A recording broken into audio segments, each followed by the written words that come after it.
It's Monday on Your View. Welcome to the show. I am Morayo Afolabi Brown. As always, I have the ladies with me. Hello, Nima Akasha Zibiri. Welcome back. Welcome back. Welcome back. How you guys doing, Nima? How you been? I'm grateful to God. I had a busy, fun-filled weekend with my children. We visited family. I'm still little bit jealous of Iman's relationship with certain family friends and family members. I'm okay. We spent the night at Miriam's, not Miriam. Yeah, that Miriam. Yes. Spent the night and he remembered his auntie and he was all cuddling. And then we went to Miriam's and I ate for all of you, don't worry. I covered up, I drank for all of you. We had so much fun. That's nice. Thank you, Miriam, for being such a beautiful host. Aww, thank you. You're so sweet. And it was a girls' night out, right? It was a girls' yeah. But Imran was there and he showed why boys were not allowed. I saw Tokwe. I think you look good in those your native. I was gossiping and minding other people's business. How you doing, Tokwe? How's your weekend? It was eventful. Yesterday was the 50th of Pastor Yadesoya, who's like a coach and mentor to me. I learned public speaking from him. I've gotten huge platforms through him, and yesterday it was mega fun. I'm not a car person, but it was given a car for his birthday, and by his wife? No, by his team of the people he has groomed. And like when you see them, like I know he has groomed people. Even I can testify to that myself. So they contributed his Lexus, brand new Lexus, something like it's the latest Lexus. Wow. Like all those big car. You know, it just felt really, really good that people, if you do your good, you might not get it in your 30s and 40s. It might seem like, oh, you are doing good, but if you keep at it, the people you have groomed in the years past. And interesting, Fela drove to his suit, got the car this year for the 50th. And now 50th. Yeah, of course. Where mentees are showing up for their people. That's fantastic. Well done. It was really good. So I had fun, danced. Anything else? No. Just so you dance? Yeah, my hair is back. Good in her Iran. I've not seen it. You should post it. Oh, wow. I'll go check it out. Hi, dear Mariam. Mine, as we all know, was my daughter's 7th birthday yesterday. Yeah. So it was really meant to be all girls, and came and showed us the reason why. So they played with clay, they made pots, they made baskets, all sorts of things, they did crafts as usual. And I was just really happy to get some feedback from mothers. They were like, really like it when you do like this thing. It just helps, instead of our children just dancing to Naira Marley. And things like that, but that they're doing something active. And I prefer it actually for children. I love this better. When they allow them be children, when they can dance and do all of that. Because so when they did it, had to dry. The potter took it for baking. And then Interesting. It's only Mariam that can think of this kind of ideas. Oh, we have to run, unfortunately. No, we just started. No. Morayo, how was your... We have to run. We have 2 minutes. We can see the time. My week was great. I had a lot of exams, tests. I had a lot of papers, presentations, group work. So all week, back to back. It's called an intensive week. So Monday through Friday, like back to back, you're having these presentations. So your schoolwork, you're online, you're researching, you're presenting, you're writing paper, you're typing. This is where. You had time to advertise for one of my colleagues. Single ladies. Ellen, a few of my colleagues, my classmates that. You have the men. I'm like, all right. because the last time I posted that, the kind of men that reached out to her were not again like that. So she's like, Morayo, please, it's a call for going get me on your page. So, okay, we have to go on a break. It's Monday. There's so much to talk about. Stay with us. We'll be right back.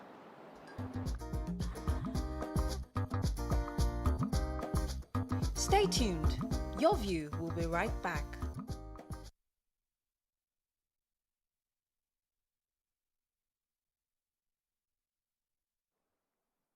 Man. All right, we're going to start with the punch. Petrol landing cost hits 232 naira. Subsidy rises to 5.5 billion naira daily. FG widens revenue base, plans taxes for global tech giants. Picture here of people boarding at in Bangladesh. Actually, they are actually boarding a jetty, really, really crowded. They're worried about the spread of COVID-19 continues in India. LASMA officials absconded with my bleeding wife, stole 150,000 naira, says businessman. Nigeria now a disputed project. Stop fresh loans. Akitoye others tell World Bank. Atiku Group wants ex-VP, PDP's consensus presidential candidate. Protest continues as Uba claims APC tickets for Anambra governorship poll. And INEC projects 20 million new voters as CVR begins today. Okay. Let me take the human interest. Human interest, go ahead, please. This Dubai-based businessman, Jude Eze, says on Friday he was arrested by LASMA and in Akonjo area. He said he was in a car with his wife. She was bleeding, and so she didn't use her seatbelt. And the LASMA official stopped him, you know, and got into his car and drove it away with his bleeding wife in it. He was explaining to them that it was because she was so ill she couldn't use the seatbelt and they didn't want to hear anything. He had, he said, 150,000 naira in an envelope and another 10,000 naira in the envelope. He said he tried to plead with them. They pushed him out of the car and drove off with it. Finally, he was called and it was said that he should come and pay so that he can get his car back. And I think he was asked for 35,000. He said when he got to his car, the 150,000 was taken away. It wasn't there anymore. He said he finally took his wife to the hospital when, you know, he sorted with them, and the doctor was so upset with him. The wife had to be given blood in the hospital because she had bled so much during the altercation with LASMA. And he's asking for justice. And if this man's story is true, I think it is really sad and so unfair and really callous of these LASMA officials to have handled this the way that they did. Okay, the major headline, Nima? Yeah, so based on this Punch report, we should have removed subsidies since forever, but according to the Punch report, it says the expected retail price, that's the landing cost of petrol, should be 254 naira per litre. But with the current pump price, we are offsetting about 92 naira per litre each time we buy petrol at 162 naira per litre. And because of that, our subsidy payment has gone to over 5 billion daily consumption, based on daily consumption. And we know that this consumption cannot be explained as the consumption within the country alone. There's always border, sales of across-border sales of petroleum products. And let me quickly add that, or would you add the silver story to it? Yes, so the Minister of State for Petroleum had also talked about the need to deregulate. He says, really, when you look at this subsidy, it does not favor the man on the streets. That it favors the big It looks people. like it favors First the man of on all, the street, but it he doesn't. even says, he says for the fuels that the poor man on the streets use, like kerosene is deregulated, diesel for trucks that transport food is deregulated, but petrol that is used for generators and things like that, which is more like the big man's oil, is still being subsidized. And most of the people that enjoy from this are also scammers, people that have scammed governments of billions of naira or trillions of naira, he says. We know this thing now. So he doesn't. That's what I'm saying. We're not saying so it it's not new information, it's what we know. But he's saying that the man on the street doesn't even understand. They think it's them enjoying this thing, that we need to start, the man on the street needs to stand up and fight for their interests. Bismarck Rani has also said that this rising payment is what is stopping infrastructure in the oil sector, because we need to get the subsidy that we're paying right now to actually invest that money into infrastructure. You're going to take one more story. Yes, I want to take the story of protests that happened in Kwara State based on the fact that gunmen kidnapped a businessman that sells phones within the community and killed his pregnant wife. So apparently they were going back home and they were trying to kidnap the man, but the wife was screaming and shouting for help, and in order to shut her up, she was shot dead, and she was a pregnant woman. The kidnapped man, the CP of Kwara State, what's her name? The Ajayi, SP Ajayi Akisomi, hasn't been able to confirm the story. He said there was a kidnapping. They haven't confirmed the details of the story, but they are going to investigate. The protesters went to the Oba's palace, and their protest was that they need to improve the security challenges within that community, because he's a known man that sells fairly used phones, so he's a popular figure. Finally, the chairman of INEC, Professor Mahmoud Yakubu, has told us that the continuous voter registration starts on today. And that, if you recall, they had actually created 56,872 additional polling units across the country. And that they're going to have 20 more applications being processed for the CVR, that's the continuous voter registration. But the idea is to get more people. According to them, they've deployed 5,346 officials to 2,673 registration centers. So the idea is to get everybody to go out there to go and get your voter's card, because all our speaking on social media and everything at the end of the day ends with your voter's card. Yeah.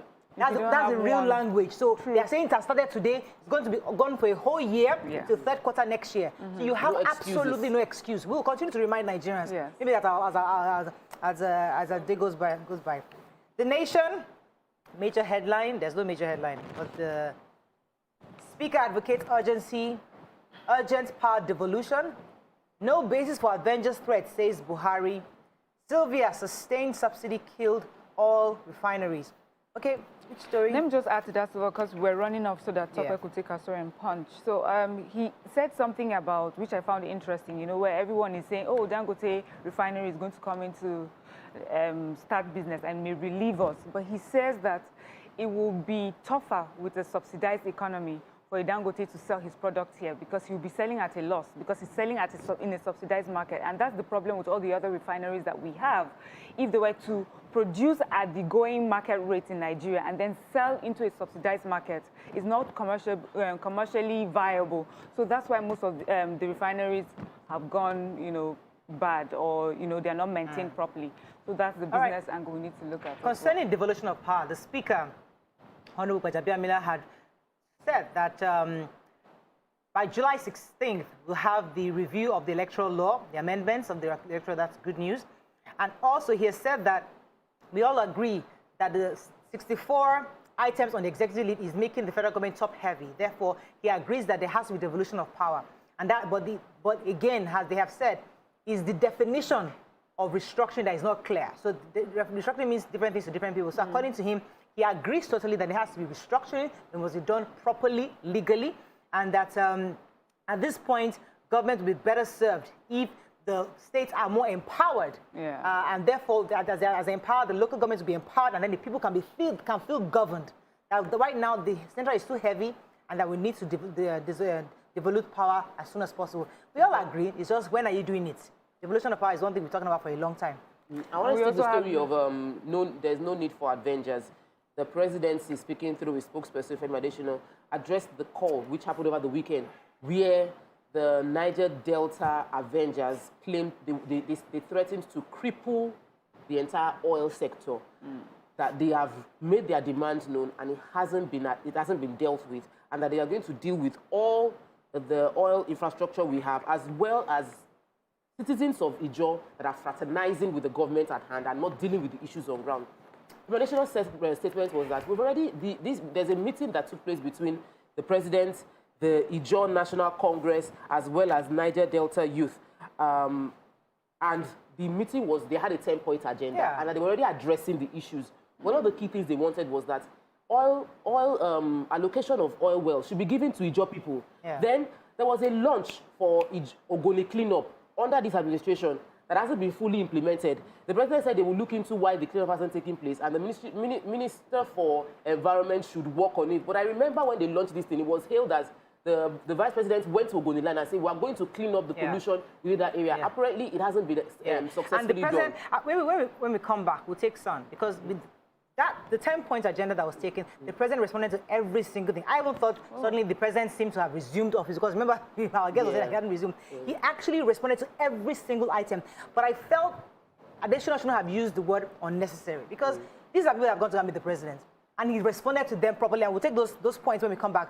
But the words you use can actually ignite or dampen the tension that people already feel. If you say that the Avengers' position was unnecessary, that's a bit too heavy. The president is already doing the right thing of engaging and addressing every single point that was raised. All right, let's go on a break. When we come back, we'll take the 10-point agenda the Niger Delta raised with the president. Stay with us, we'll be right back.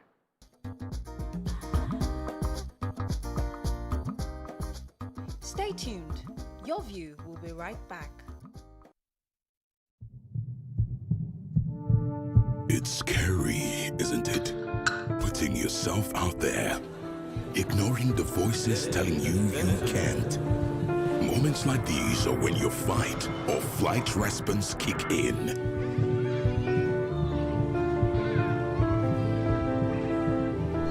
Will you step aside? Or will you go for it? After all, what's the worst that could happen? So, keep trying. Don't stop. Don't give up. Push harder. Give it everything you've got. Because nothing is really impossible when you dig deep. Believe in yourself and go for it. Aladana, available in many variants to nourish you every step of the way.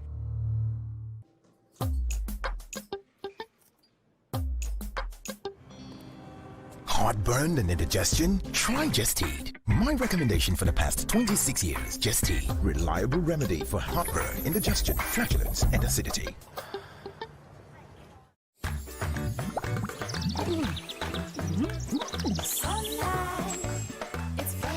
Not all washing powders are the same. Sunlight adds bursts of freshness to cleaning power to give you Sunlight 2-in-1 for sensational cleaning and freshness that lasts and lasts and lasts. Sunlight 2-in-1, sensational cleaning with burst after burst of freshness. If na one thing we are not like, na stubbornness o. Make you no near me or my family o. Because this golden moon cereal where we dey enjoy for breakfast, it contains iron and vitamin C, what they help boost our immunity. Golden Morn, make every day amazing. Nestle, good food, good life. It's scary, isn't it? Putting yourself out there, ignoring the voices telling you can't. Moments like these are when your fight or flight response kick in.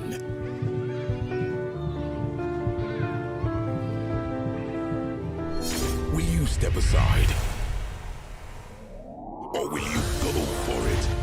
After all, what's the worst that could happen? So, keep trying. Don't stop. Don't give up. Push harder. Give it everything you've got. Because nothing is really impossible when you dig deep. Believe in yourself and go for it. Aladana, available in many variants to nourish you every step of the way. The new Lifebuoy hand sanitizers with 70% alcohol will kill 99.9% of germs. Now available in convenient packs. Let us all take responsibility to fight this pandemic together. Did she just say she spent the money? You spent the money? If Trisha was your girlfriend and you can't give her 100,000 naira, who can you yet talk the other one now? Eh? In Nollywood, we know how to give a good shout. Why they go carry us go inside room and say, come on, it's open the inside, babo. Because if we don't, you just won't get it. Nicholas took care of you. Why were you wasting our time then? You had us beg you. I'm sorry, I was just trying to mess around with you. What? Shouting is fun when it's dramatic.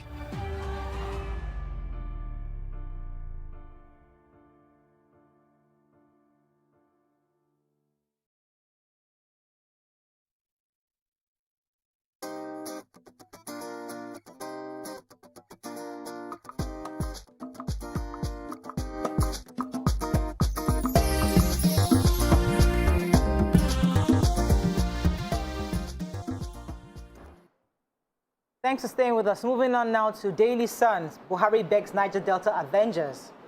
ESN, that's the Eastern Security Network, whose Uzodinma threatens to bomb Imo forests. 40 oil firms in possession of dormant refinery licenses. Constitutional review, Speaker's route for state police. Anambra Guba, no APC primary election held on Saturday, says Ngige. All right, the major headline, Nima, you're going to take a few of the points that the president had. Not the point. I just wanted to agree on the unnecessary, because the president just issued, sort of released what his address at the meeting he had with Niger Delta leaders prior to that threat that was issued by the Avengers that they would take over. I felt that the Avengers, their demands were unnecessary at the time. I feel that the Avengers have always been existing, and you know, because they've been, how well do they know their region and what exactly are the demands that they should be demanding? Because when we monetize our demands, we monetize our claims, they will create a Niger Delta Commission, they will create a Niger Delta Ministry, and all these people will just be giving money, and money will just be going out. Some people, a few people will get enriched, and nothing will happen. Let me so list their out a few demands things. should be about development. So number one, oil spillage, which is really important. The president said, I'm equally concerned about the rate of environmental degradation in that region, has directed the Minister of Environment to ensure and the projects are implemented.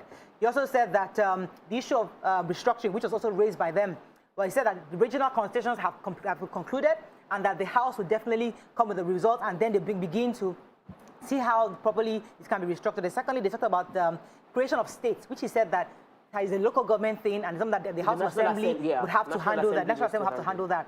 He also mentioned operational licensing, which he agrees. He said, I completely agree with your call to allocate operational licenses for marginal fields for Ijaw people. He agrees with that, and that will be done. Issue of fair and balanced appointments to reflect federal character. He said that, according to him, he feels he has done it, but however, they will continue to review and ensure federal character. And he said, he mentioned the NDDC issue, saying that the corruption is currently being investigated, and once the results are out, that will then take the decision, to not inform the decision they take next. But for now, let the investigation be concluded. So given that, that's why it seems like the threats, this is after this message has been given. So it now seems the threats are unnecessary. Yes, because the threats came after. Let me just add it to the report that, you know, we have about 40 oil firms in possession of refinery licenses on inactive. So the DPR issued a report in May that 68 refinery licenses have been approved, out of which 40 of them are inactive, and they named all the companies that, you know, carry out this. Besides this, the cost of refining, let me just quickly put that. In 2019, Kaduna Refinery and Petrochemical Company only processed crude oil for 1 month. Port Harcourt Refinery only processed for 2 months, February and March. Warri Refinery, you know, Limited only processed crude oil in January, February, March, and May of 2019. And Kaduna Refinery has operating deficit of 64.84 billion naira for July 2019. These are, you know, part of what the issues that we're talking about. And because we do not refine here, all the byproducts that we know we create for further empowerment are given to other countries where we refine. All right, let me take the story on Obasanjo raises alarm over. I'll just take it quickly. It's a mentoring program meeting that he had with young people, mostly secondary school children, and he was just talking about the importance of managing population. He's talking, definitely we all know how our population is increasing at such a, you know, alarming rates, some people would say, but that we need to be able to harness this information and manage it properly the way India and China are doing, or else we will not get this socioeconomic impact, positive impact that we can benefit from such a huge population. That's basically it. And just encouraging young people to be honest and have integrity. I think the story is in another paper, though. The vice president's on taxing Google. And Maybe we'll take that one. But the governor of Imo State has threatened to bomb the Imo forest to fish out the unknown gunmen threatening the peace of the state. And I think I'll leave it at that. Moving on now very quickly to Vanguard. Let's find a story. Fuel subsidy must go to move economy ahead. Oh, really? Tell me something new. Hold your peace, Buhari woos Niger Delta militant. We discussed that already. Order AFG National Assembly to stop anti-press bill. Serap tells African Commission. State of the nation, Nigeria, a questionable sovereignty. Akintoye, others say. Supreme Court hears appeal to set aside $15 billion judgment against Nigeria. Others. Super TV CEO's murder. We suspect conspiracy, says Ataga's family. Twitter bans social media most potent weapon for good and evil and must be regulated, says Bajabia Miller. And federal government's tax profits made by global tech, digital giants in Nigeria, says Oshimbajo. Okay, let's take the Ataga's family. The Supreme Court quickly. Okay, great. $15 billion judgment against Nigeria. So Petroleum had sued the CBN and Union Bank for a check that the CBN and Union Bank are claiming was a dodge check or a fake check. Petroleum issued a check of a company that was not in existence at the time when they issued the company's check in the UK. And also, the account from which the check was issued had, you know, been closed at the time. That's in 1994. The company itself had closed in 1989, and they issued a check for that amount to the Union Bank in Nigeria here, that Union Bank also, sort of did declaring on with the CBN, and the money and how it should be done had been taken, whatever excess on it. The Petroleum Union is now suing them in Nigeria, and they got judgment in the appeal court, and they are insisting that you cannot be suing on a non-existent company on a fake check. They're asking the Supreme Court to vacate the judgment of $15 million. Okay. Our government is supposed to pay. Any other story in Vanguard? Yeah, Any other story in Vanguard? Well, I don't know. Yes, the Ataga story. Yeah. Go ahead, hurry. So the Ataga family are suspecting conspiracy about the death. According to their one family member who wasn't mentioned in the Vanguard report, they have suspicion based on how the body of the victim was.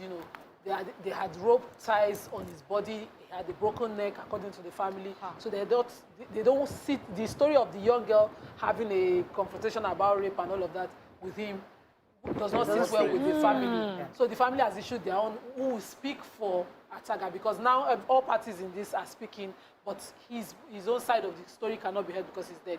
They are also suing and threatening to sue bloggers who have started conspiracy stories that are tying the wife to having a relationship with the girl, all sorts of conspiracy stories. But I think more importantly, according to the family, everybody should just hold their horses right now while the investigation is ongoing, because they really need privacy to mourn their loved one, and then hope that the investigations going on can get the truth. Asking the police to even investigate further. They're asking that are there other parties to this that they should do beyond the arrest of this girl. Let's move on quickly now to the Nigerian Tribune. Epileptic power supply costs Nigeria's economy 10 trillion naira loss annually, says World Bank.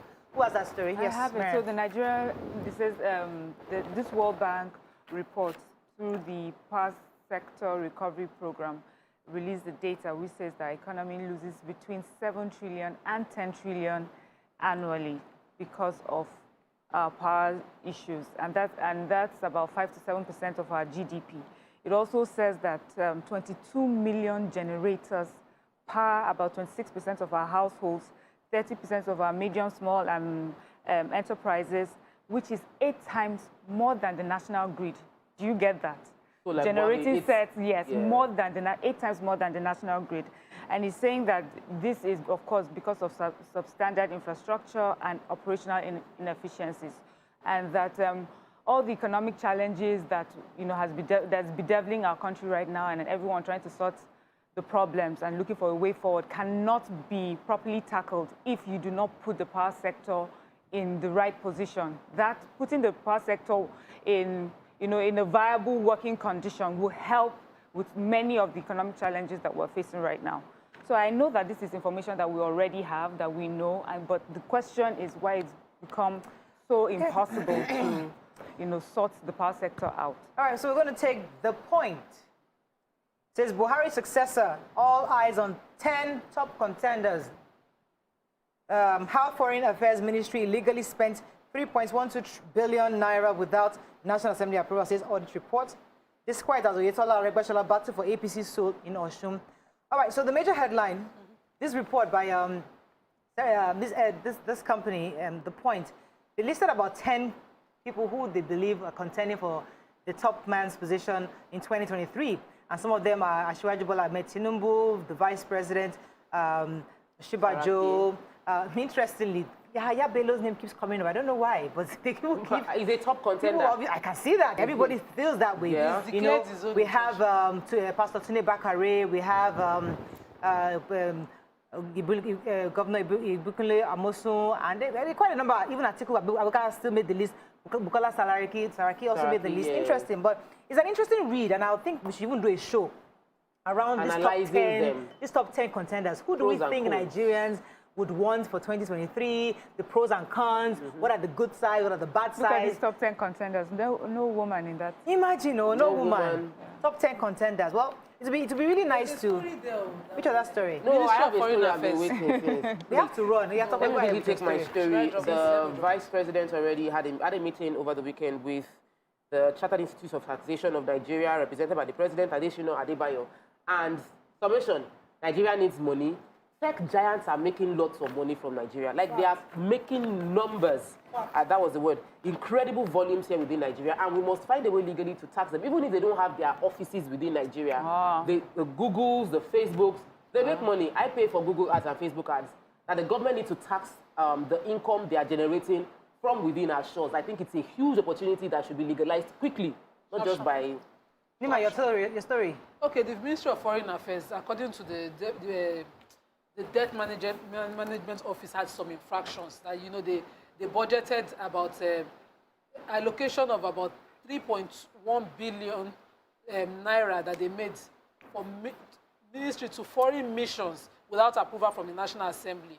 They also have documents to show that they used 1.6 billion for postings and returns of members of staff, which were unaccounted for, and unauthorized payment of sum of 419 million naira without approval again. And they had several other infractions, 600 million naira to 3 foreign missions, 394 million naira meant for the completion of the headquarter building, 89.9 million naira for one clothing allowance to staff of the ministry. All of this they did outside the regular due process. And the DMO says they've written to them, nobody have answered so far. Okay, that's all we can take on Front Page Review. When we come back, we'll move on to our hot topics. Stay with us, we'll be right back.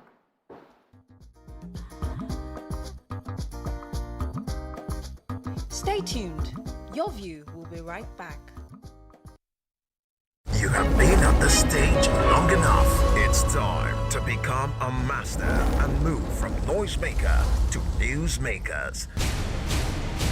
The countdown starts now to the most profound global transformation conference of this year, the Mid-Year Crossover Prayer and Prophetic Summit 2021, hosted by Dr. Chris Okafo, ministering Prophet Jeremiah Omotel Fufein, Brother Joshua Iginla. Date June 28 to July 4th, 2021. Time 5 p.m. daily. Thursday and Sunday, time 7 a.m. Saturday, 3rd of July, partnership impartation. Venue, Grace Nation International, 9 to 12 Oshofisan Street, off Odozi Street, Ireke Bus Stop, Ojodubega, Lagos, Nigeria. Be uplifted with music by E-Man, Joe Praise, Gabriel Peters. Don't miss out. For more inquiries, please call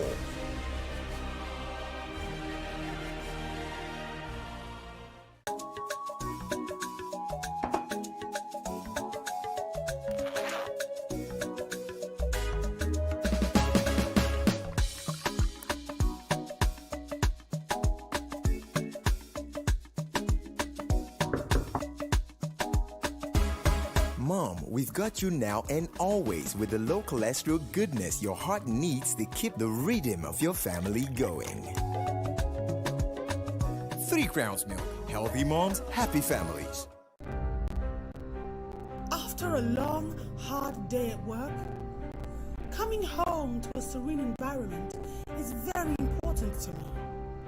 That is why I choose Adron Homes, because I have absolutely nothing to worry about. Adron Homes introduces the Vidco Home Series, 2-bedroom terrace bungalows available for sale in all Adron estates nationwide.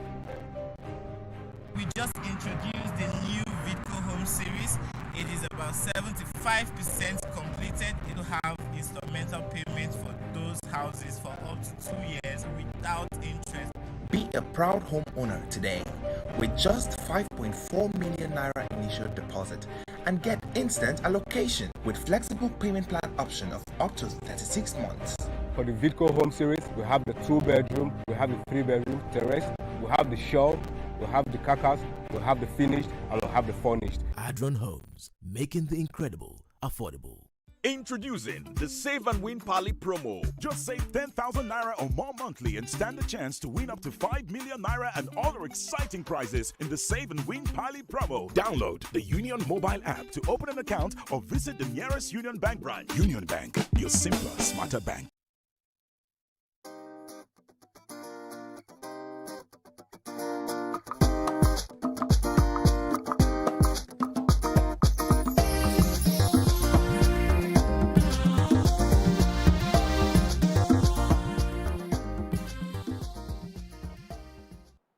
Thanks for staying with us. So the Honorable Speaker, Honorable Gbajademila, was speaking concerning the Twitter ban and regulating social media, and he was saying very clearly that we must begin to discuss and see the need to regulate social media, because social media can be used for both good and evil. Let me try to quote him verbatim. He says, I'm glad that the issue of social media regulation has come to the fore.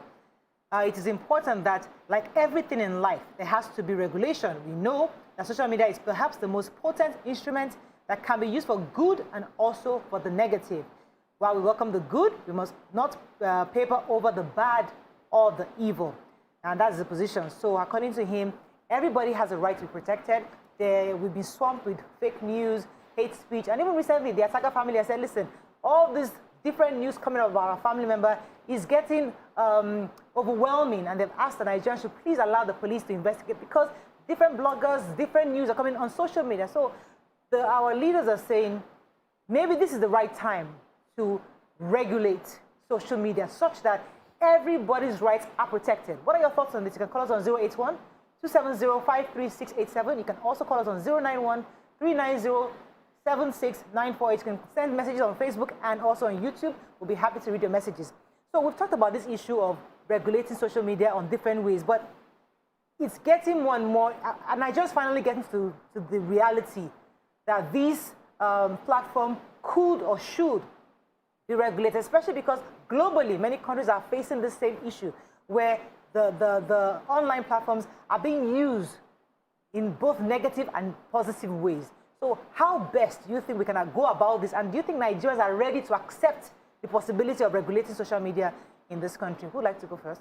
Nima, go ahead. Until you're affected, you disagree with regulation of social media. Until somebody picks up a fake story, carries your picture, puts your family out there, and makes a story that sells them for profit without you having any rights to even immediately report. So we have some regulations already existing. We have our libel laws, we have our slander laws, we have defamation and all of that, criminal and both civil. But it is not enough. There has to be immediate. So you remember the January 1 episode where we did the woman who's 3 billion, and somebody took my picture, left the story, because the original writer of that story just quoted verbatim every of the hosts on your view and even acknowledged your view as the show of source in his write-up. So somebody now goes to his page, screen grabs this. This is an Instagram poster now, and posts my picture used by TVC to while the story was going. Puts that story there as if it was my story, makes money off it. So we go try to investigate. The person doesn't have an open office. Yeah.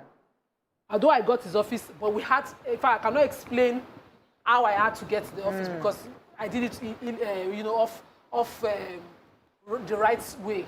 Eventually, I also had to find a way to get that person's office. There's no name, no phone number, and that person made story that trended. It trended so bad that if it was my story, I wouldn't have a problem. At least I would just do rejoinders and all of that. But this is not my story. And it was a weekend, I would not have time for social media. Yeah. Every WhatsApp group had things to say about this, to the extent that my friends, family members were calling, Nima, when did this happen? How will you allow this happen? I see that because it's happened to me several times too. So I know what you mean. We need an immediate place to go. We need somebody with Instagram, for instance, don't just block the person and report the person's page. That person has to pay for such a trend. Right. And somebody has to you. I agree that they've abused the freedom to a large extent, where one human being can have 20 accounts, and human beings can have even up to 100 and make a story trend because they just want it to go viral. And they know that if 100 people tweet it or 100 people repost it, naturally it will just gather momentum like that. So we know that should be checkmated. However, I have seen the policies that some countries have put in place to, sort of like structure social media and regulate it. And it is tantamount to you saying what we have with NBC, where some things we cannot say. That we know I want to say, but you cannot say it because it's on national television. Same thing with social media. Social media has provided a platform for people to finally express themselves. We're not in a military rule. So when India created, and Nigeria was copying India, we had several policies that people have said are basing laws from India. So now, the India policy, for example, puts in a clause that the Twitter has within 36 hours to take to the interpretation of the government to say this information is not good, this information is right. It's no longer something that there's a law, there's a justice system to process. So a criticism, a tweet can be a criticism of a fact. This road is bad. The government has awarded it several times and it hasn't been done. Fact, the government will say, no, this is not true. Take it down. And they will take it down. So how does my right to express my fact? Nima comes here stating for a fact what is going on our road. Somebody can say what she tweeted about what's going on our road does not, is inciting violence against the government. Take it down. So my worry is that we've had cases of abuse of power. I didn't grow up inside a military role per se. I didn't understand military when I was growing up. But my parents, people that have experienced military, understood what it meant not to be able to say your mind.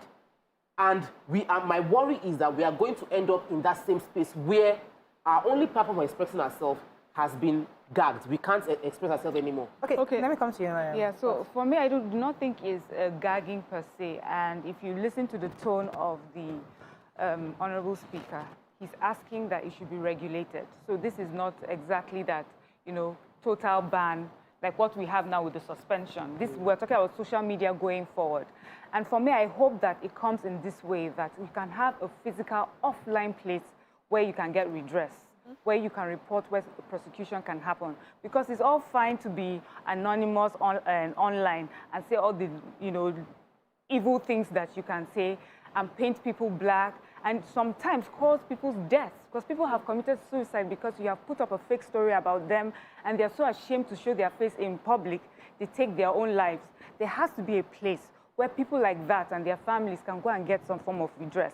So it's important that we understand our freedom to speech, but we also need to understand the responsibility that it comes with that freedom.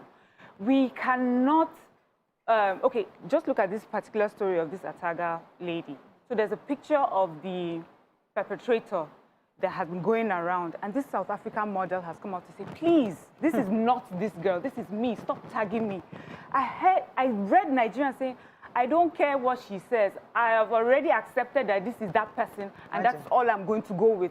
So these are the sort of people that we're talking about, that for them is not about your truth, it's not about your well-being, it's not about your state of mind. It's for them about what pleases them as of right now. And it does not matter how you feel or what the consequences or the impact is on your life.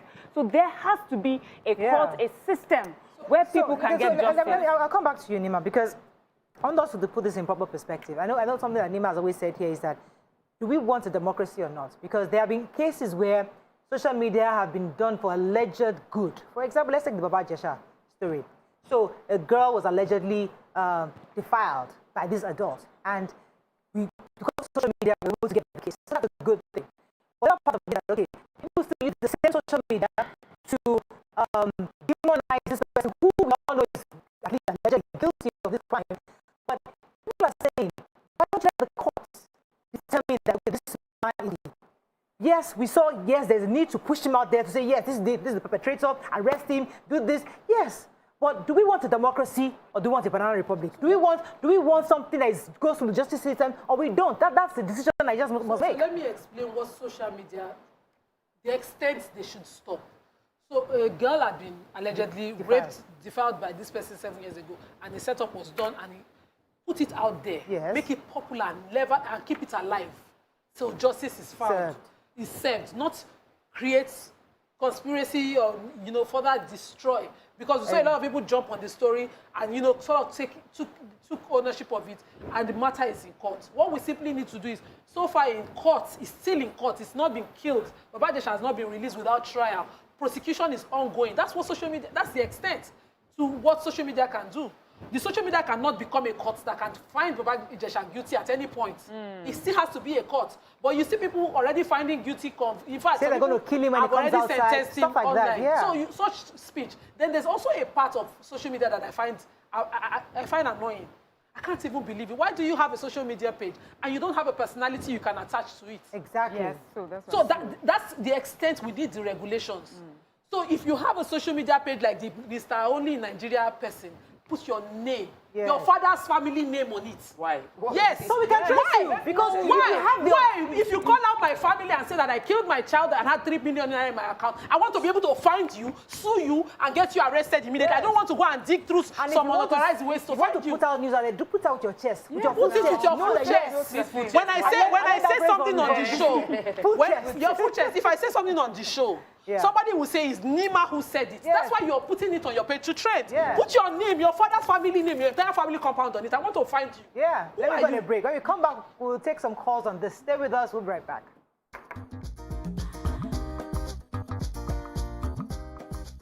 Stay tuned. Your view will be right back.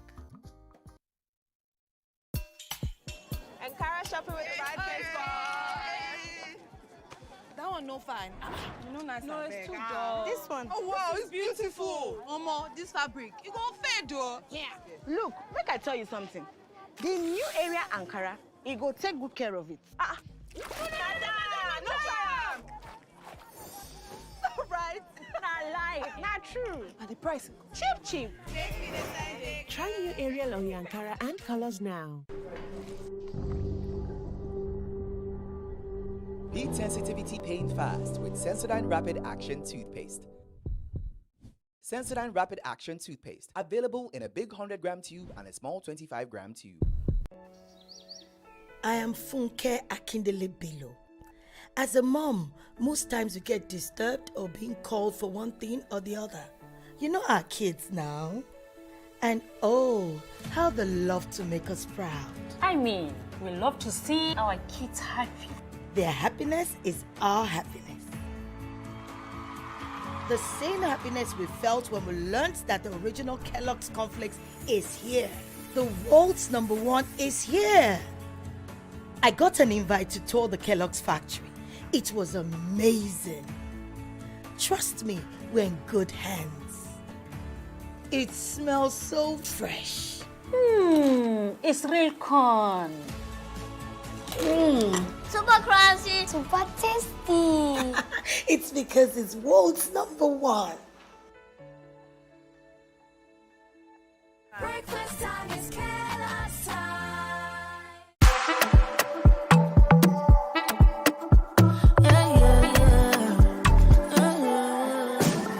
Feel the fresh, feel the new, feel the vibe. Feel the rhythm, feel the groove, come alive.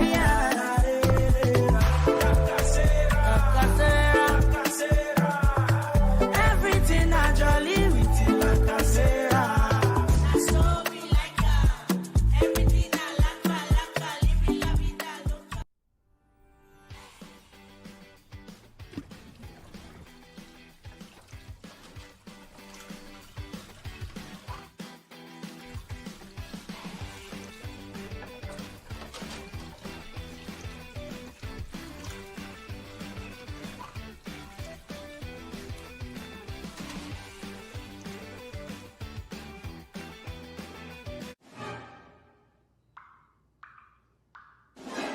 Hey, it's Morning Fresh. What drop could do am? Smart people know that just a drop of Morning Fresh washes 50% more.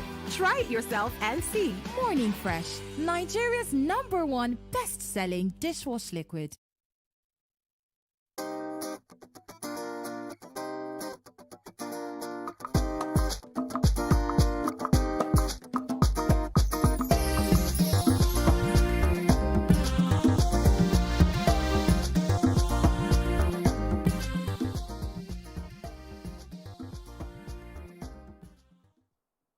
Thanks for staying with us. So we're still having this conversation on social media regulation. So we're going to say something after the break. One of the things that I feel is very important is that the idea of social media is to provide a platform for people to express themselves. People. So I believe in the verification of people. I've seen some very irritating comments on my page, and I want to see who has the nerve to say this kind of thing. And of course, it's block, private, nobody, no posts, 0 posts. You know, so I understand that perspective that there are trolls and there are cyberbullying. So I feel we should deal with cyberbullying. We should deal with what's the word where somebody when you blatantly lie, about the situation. Slander. Slander. We should deal with slander. If you post a comment that is false, you should be prosecuted. And I believe we have laws dealing with that part already. The area I have issues with is where a law is saying that the government's representative can report to this social media handle and say, what this person said is wrong. And it's not like an algorithm that is co-developed by both parties. Like Nigeria co-developed an algorithm with whatever social media handle and say that any comments like this should be taken down. We will end up having China in our hands. And that is that is many democracies that what we are saying are doing this. They are also modeling China, where you cannot say anything, no dissent, no disagreement, no criticism. Let me come to this point where our democracy is still quite fragile. It's not as strong as the Western democracies. So do you think, just talking, having a conversation, do you think where we are still trying to get people to believe in the ideology of this nation called Nigeria? We're still very fragile in our thinking and ideologies. Do you think the ability to give that freedom of expression will strengthen or weaken our democracy? Because there's a point in other countries where people didn't have that freedom of expression. It took many years to get to that point where we begin to believe in the American dream, believe in this ideology called the United Kingdom. But where we are as a nation, we're so divided. There are diverse views. Now, our nationality is so fragile so that we don't even understand how we are as a nation, as a people. So my point is that, do you think it is time for us to allow this freedom of speech such that there is little regulation at this point? If we don't express ourselves, we will plaster the issues, and the issues will not be dealt with. If we express ourselves, a government that wants to solve the problem will call us and deal with the problem. What I have issues with is the abuse of what is going on, but that expression will be stifled if we allow a law to go into power. Okay. For me as well, I think that it is not about stopping people from expressing themselves. Right. The government needs to also hear what the people are saying to understand how to help the people, in what ways that they can solve the issues. So it's important that people are allowed to express themselves. What we need to do is build an institution that is able to regulate without that's independent of government or parties or the administration in power. You do not want it to be determined by a particular political party or political appointee today and then uses it as a tool to witch hunt political opponents. That's not what we're asking for. Have an independent institution that people can go, even government, where it feels that someone has written a fake news concerning a particular government policy or an appointee, can go there to and get redress. Yes. That's what is important. In fact, first of all, wouldn't we like this to be part of what is being, the conversation we're having now with Twitter and Facebook should include this issue of how we can actually identify these trolls, know who they are, so and you get a physical building where you can report these things You can have a private page, but the moment there's an issue of abuse on that page, the platform should be able to fish you out for the person reporting, so that a court case can happen easily. You don't want to be at some point frustrated. How can this person get away with this? Look, and the possibility of person getting away. Johnson, are you there? Thanks for calling. Yeah, I'm there. You're live. Go ahead, please. Good morning to you. Morning. Yeah. I just want to say something. I don't know if any one of you follow what happened in the U.S. very well. Have you ever seen the CNN before when they write somebody that went to kill a pregnant woman in her house? Have you ever seen it before in CNN? Have you ever seen it in BBC that somebody went to strike someone down inside his car without not doing anything? But it's through social media that we get to know all these things. A policeman shot someone in Ukraine. The guy did not do anything. No news up to today that picked that issue. But it's through social media. Even the politicians here in Nigeria, if we have not known some things about them, if not because of social media. So let's sit down and get to know the reason why and the purpose of these governments are shutting all these things down. They don't want people to talk to express themselves. Something happened in South Africa. A white man killed a lady. I think maybe their girlfriend or so ever. No TV station that picked that news, but was the neighbor that was videoing that thing from the window, and he uploaded it to social media, to Instagram. That's how everybody gets to know. There are so many cases in court. Over 10 years ago, I have a friend that's been in prison because they said he stole a phone, and they didn't even find out up to today, like 7 years ago. He's still in prison. It's through social media we are trying to express ourselves. Thank you very much. Thank you. I mean, I just made a fantastic position, because the truth is that lots of injustices have happened that without social media would have not gotten justice. So I agree with him. I do not disagree about the ability of social media to be an alternative means of news that helps people. What I'm saying is, what the honorable speaker is saying is regulate. Yeah. Meaning is that if I am putting out a story that somebody has just been raped, I have the story. If I am called to be a witness in court, I will not back down and say, I will stand by that story. I am a willing witness. I will not at any point in time, that because I have that story and I have the facts. But in Nigeria, you see people put out story and they will say allegedly. In fact, they will say as reported from, and they eventually do not have the story, but you have put up a nice conspiracy on somebody. Look at this Ataga's case, for instance. Some bloggers, social media platform again, wrote a nicely well put story that can sell conspiracy that ties the mourning widow to this mother. And this person will not want to be known. You put your name there. So put your father's name on it. You know that, Nima, what you're saying is valid. We should, Google has a Google business. If you're a business, you need to verify your business address. You need to verify your business name. Facebook has for business as well. I've submitted my CAC document on Facebook to be verified as a business on Facebook. So they do it for businesses, but they don't do it for individuals, because who would fund the infrastructure of verifying everybody there? In developed countries, a different thing. You easily can say you have your social security number, and they ask you, put in your social security number to verify who you are. But we don't have that infrastructure, and we can't put the burden of verification of our lack of infrastructure on a different business. So right now, it will be a case of Facebook and Twitter, and they should verify each person. Why? It's not because for Google, it costs them. They know that I want to spend money, so they verify me. They pay to send it to my postal address. Sometimes when I'm reporting the situation, they'll say it is your own country's postal issues that is causing it. But so also, we have many infrastructural challenges that are causing bottlenecks. Of course, we can say we don't want anybody to be private, or we don't want false accounts anymore. We don't want multiple accounts anymore.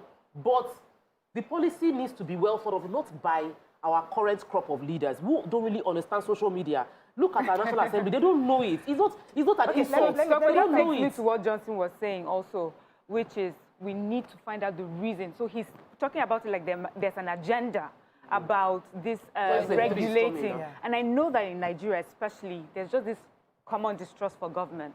And so I think this conversation of government regulating social media cannot be had with only government and government officials alone. You need to have other stakeholders, people, youth representatives, civil societies. We need to come up with a white paper for how it should be regulated. That's the only way we would know that it's all inclusive and it has no agenda. Let me take this call from Doe. Doe's been holding on. Are you there? Thanks for calling. Yeah. You're live. Go ahead, please. Okay. Please, I want to talk. I'm a first caller. Welcome to the show. For the past a year now. So I want to talk on the issue of the social media stuff. Like now. Hello, can you hear me? Very clearly. Please go ahead. Okay. Now, Morayo said some people are using social media against other people. Please, I want to ask this question. Are the government not using social media? Are the people on government not using government against us, the citizens? Let's just be sincere with each other. Okay, now we are just talking about how to regulate. How do you want to regulate this thing? Social media is good and is bad. You understand? Now, how do you want to regulate it that a poor man will be able to move along with it? Because mostly in Nigeria, we express ourselves through social media. Not everyone, like the Elijah said, not everyone can come out to express themselves. But through social media, most people can express themselves. Let's check out the issue of rape. How many people want to go to police station and go and report to police that they rape? But through social media, they can express themselves. From there, you call them to table. You talk to them one-on-one. You have some conversation with them for them to get the right. Joe, let me paint this scenario, Joe. Imagine you're working somewhere, right? And you're falsely accused of stealing 1 million naira. And then your employer or somebody whose family member is your employer, maybe his niece or something, creates a fake account, puts your picture there, and says, this man stole 1 million naira from the XYZ, and puts it out there, and it goes viral. And they're not looking for you all over the place. What we are saying, we agree that the social media should allow you to express. We also say that you should protect people like you from people who, people like that who will try to use you and paint you negatively in the society where you won't be able to get any other job. Yes. That's what we're saying. What I'd like to hear a response to that. Thank you. I make measure of something that social media is all about good and bad. You understand? Let me tell you, I'm a strong person that I much believe in there should be a solution. I'm a strong person in that way. But why do you want to regulate social media? You yourself that want to regulate social media, the people don't have trust on you. Okay, thank you very much. I think I'll let it go there because Mariam already mentioned it. Like the federal government will always be looked on like they're trying to impose this on them. Yes. That what she would advise is that we should bring in other groups, stakeholders. So it's not like a joke. Can believe you have the civil society, you have the ministers, you have the imams. Everybody's saying the same thing that we must do something to the social media. People who understand it and know it. So it's a different thing. My dad cannot understand what social media is. Yes, he's on Facebook, but really, to a large extent, he's just using it. He does not understand how it can best be regulated, what kind of algorithms can be written, how you can code in something for your region that would ensure that these kind of comments are flagged down on your region. So we need people that understand the science of what happens in social media to be able to advise those putting this together. So Tunde says the problem here is simple. It's abuse. Give a Nigerian anything and abuse is inevitable. Twitter or no Twitter, some people are still naive and will abuse whatsoever, just like the Nigerian actress fooling her in the name of recognition. Marcus Michael says, social media ain't a free speech community that cannot be held accountable if its platform is used mischievously. If the American state can hold one of their own accountable, what are we fusing about? One cannot love a child more than his mother. People should be tracked and held responsible for whatever they put on social media. Bukola Oguntime says social media should be regulated. Too many half-truths flying around. Yeah. You know? All right, so we have to run. Maria says, how has the independent INEC done so far? Margaret says, we like what developed countries do, but we fail to put structures in place to make it work like where we are copying. It's always, we always wait until things scatter. Then we want to correct it in haste. That should not be the case. This one is serious. Oyewu Maria Azomta says, do you also consider the insecurity attached to full representation of one's biodata out there? Okay, we have to go on this, but you see, I have an article here. It says that Texas Supreme Court rules Facebook can be held liable for sex trafficking. So Texas highest court has ruled that the Facebook can actually be held liable for these issues of sexual trafficking. And we're forgetting that this social media is also being used for illicit drugs within Nigeria. Yes. These are other parts of it that we'll discuss about. So when we say regulation, we mean that it's not just about libel and slander. It's about there are so many other industries using this platform. So when we come back, we'll talk about it more. Stay with us, we'll be right back.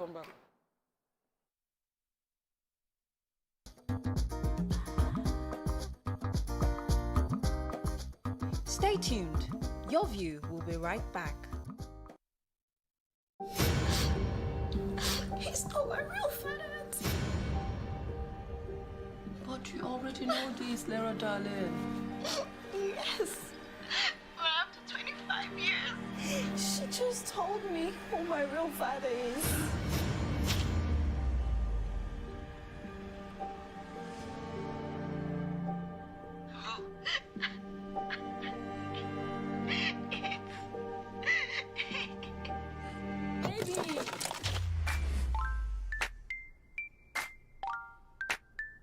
Baby, come inside now.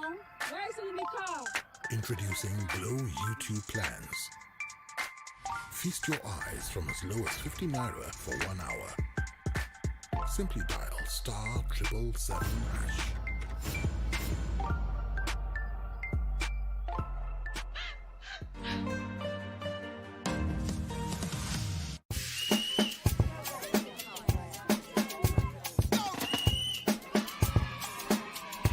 Our hands can pick up harmful germs. Safeguard soap not only removes germs, but continues to fight germs even after wash. With Safeguard, germ regrowth is reduced for 12 hours.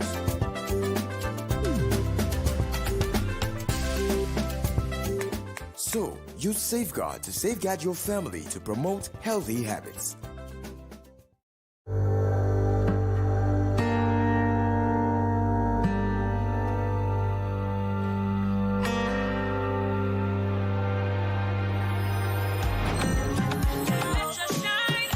Place and it brighten. Make everybody be wonder. Waiting because of the shine. Lush hair, lush hair. Long hair or short doesn't matter. Crochet or dreadlocks can be better. Only for girls we know better. Lush hair, lush hair. So you want to slay? Slay with swag. Gotta be lush hair. Gotta be lush hair. Straight or curly. You know they tango. Lie. Gotta be lush hair. Gotta be lush.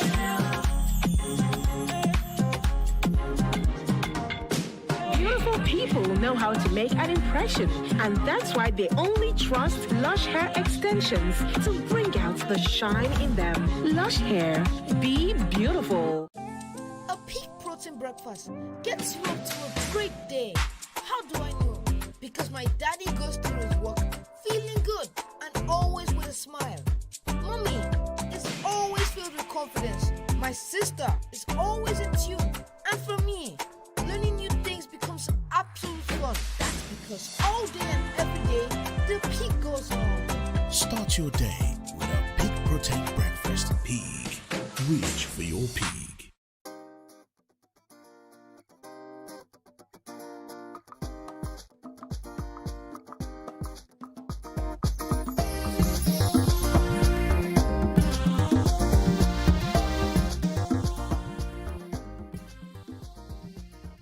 Thanks for staying with us. So, as I was saying before the break, I mean, I'd like to even refer to the Texas Supreme Court's phrase of how they termed on the Facebook. They said it's an act of lawless no man's land. Mm-hmm. So they're saying that the websites, the social media platforms have become these lawless no man's land where anything goes. Wild West. So as much as we are talking about the personal parts, I'm also want us to look at the fact that these same platforms are used for illicit drugs. We've seen cookies being sold on social media. Yes. We've seen sex trade going on still on these social media platforms. So the point is, when we talk about regulation, it's not just about gagging. And that's what the government is saying. We're not trying to gag you. We're also trying to put some kind of laws to ensure that we can actually... Why we don't believe the government is because a minister woke up one day and tweeted you are suspended, and the place was suspended, and was still suspended till now. It is that the fact that the government itself has not built trust in the way they have done their processes so far. Fantastic. So we already mentioned earlier, and the solution is here. There are algorithms, you can code words out. Facebook cannot say they don't know that the algorithms cannot pick out when someone is selling their funny cookies or whatever. So let me fly on algorithm. I know you keep saying that, mentioning that, but it is of course not all encompassing. It's something that's still being worked on, even in America. So those algorithms will work maybe for some certain words and pick them out, but sometimes the messages are still being sent.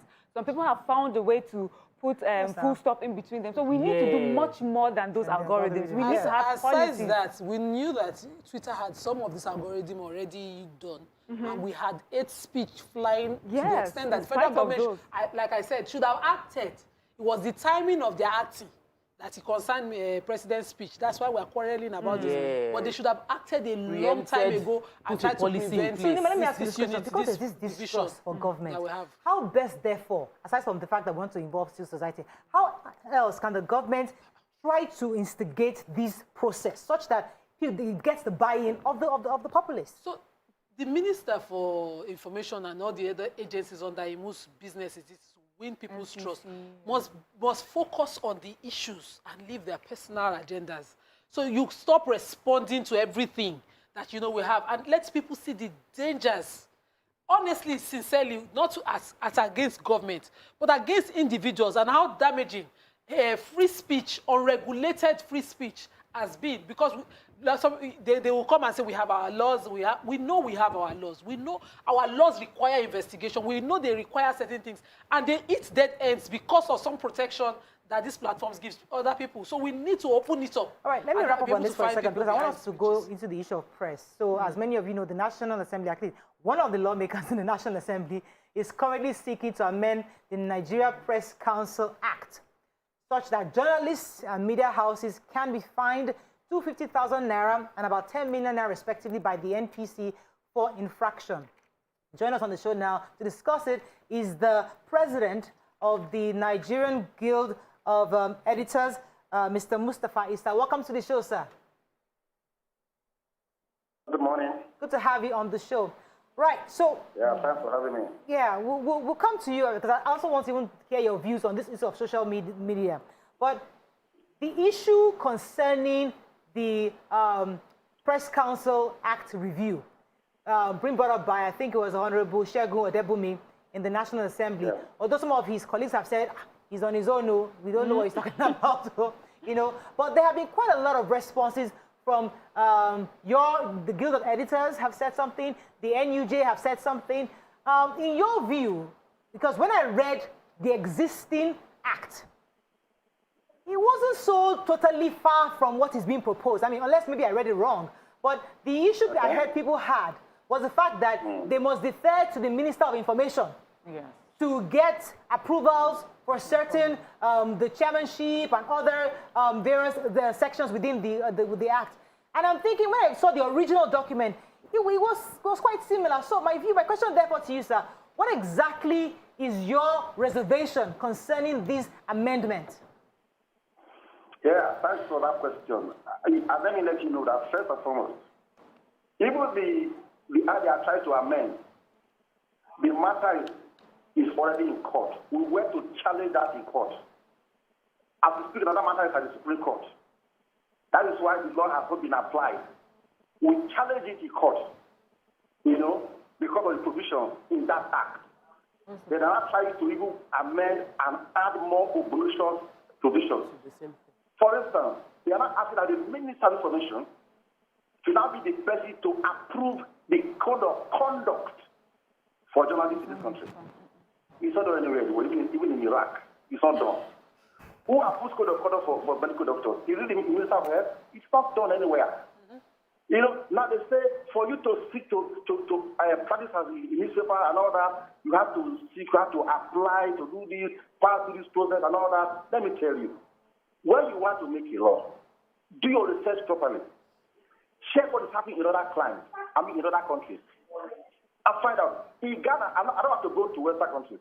In Ghana here, now they guaranteed freedom of the media in their constitution.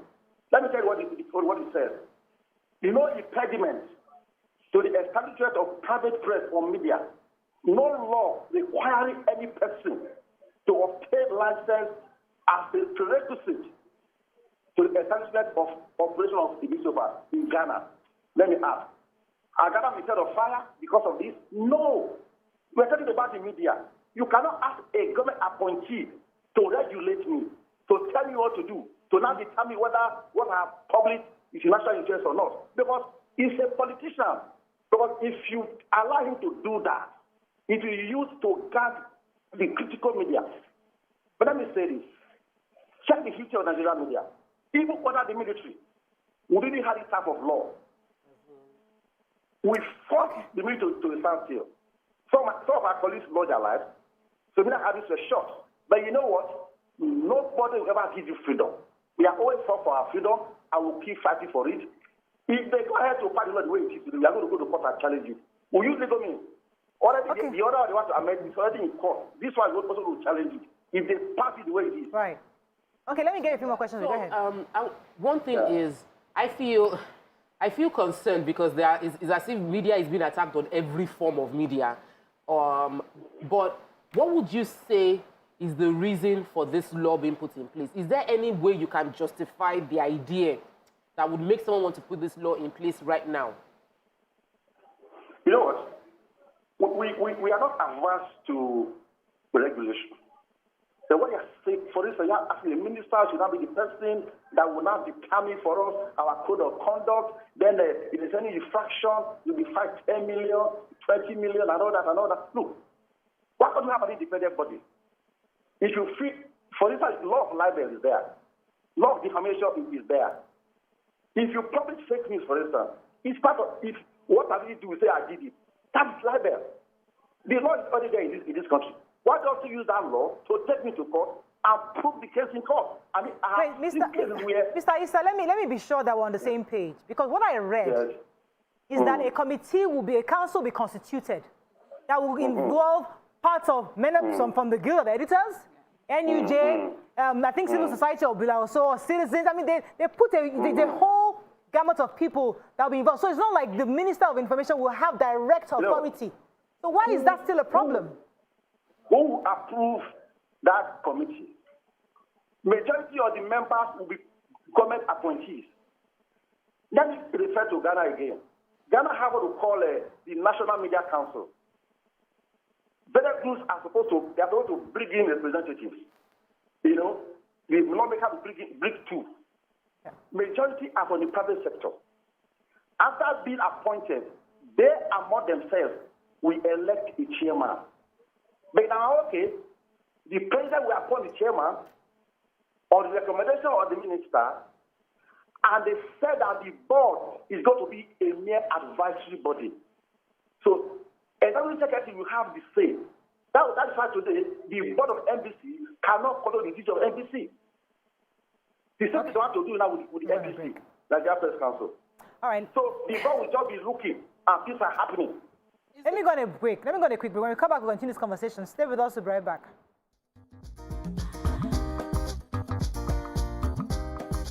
Stay tuned. Your view will be right back.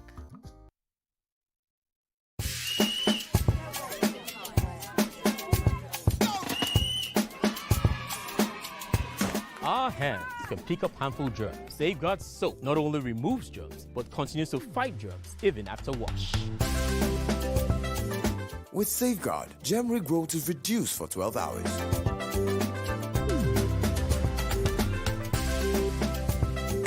So, use Safeguard to safeguard your family to promote healthy habits. Someday when I grow up, I would like to be a great innovator, or a singer, or a doctor, or even a president. I believe my son can achieve anything. That's why I support his dreams with Twisco. It's a delicious mix of cocoa, malt, and milk. Twisco is fortified with Enafort, a special blend of vitamins and minerals that provides the nourishing support to get ahead. Twisco, power your dream.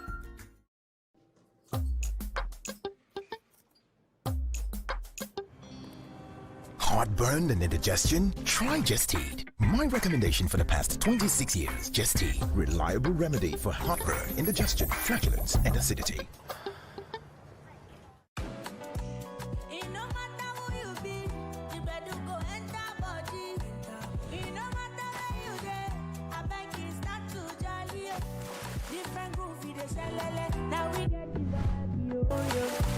Enjoyment, celebration, na na na.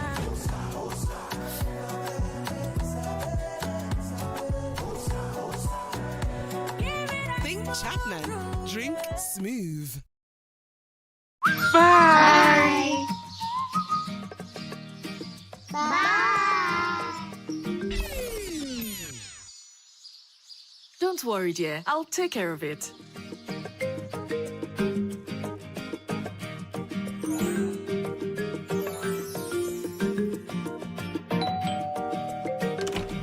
How do you manage to keep your fabric so white?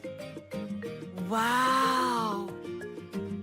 And how do you manage to keep your house this clean? I always use Hypo to make our white clothes whiter and to keep our home clean and germ-free.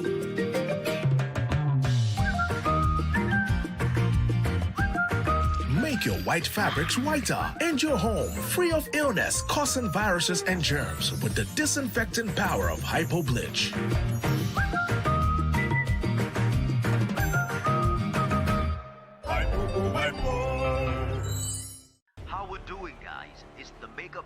cameras? Makeup? Check. Are the scripts on the prompter? Script? Check. Are we set in the VCR? All team in place? VCR. Check.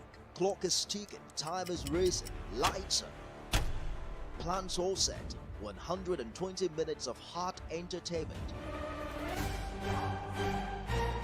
We are ready for the mission.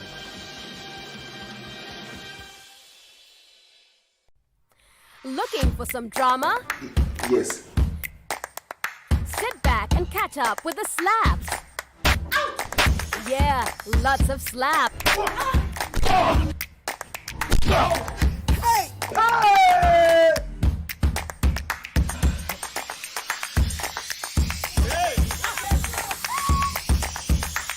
The drama is endless on TVC.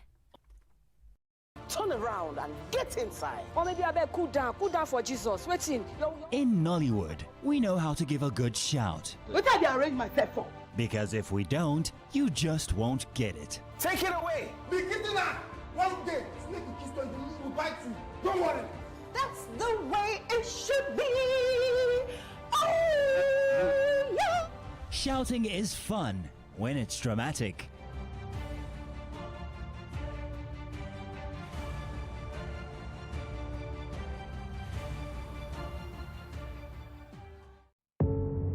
Doubt and fear doesn't occur at the canvas, it shows in the canvas. It shows the conation of raw earthen material slabbed, stroked and molded at a pace provided by the doubt and fear. Every move weigh in the struggle of one to the other, merging the past to the present, brushstrokes of colors seen but not known. For when the wailing stops, the pieces settle down in abject beauty erected for a century of a century. Speaking, advocating, protesting as the arts are meant to be.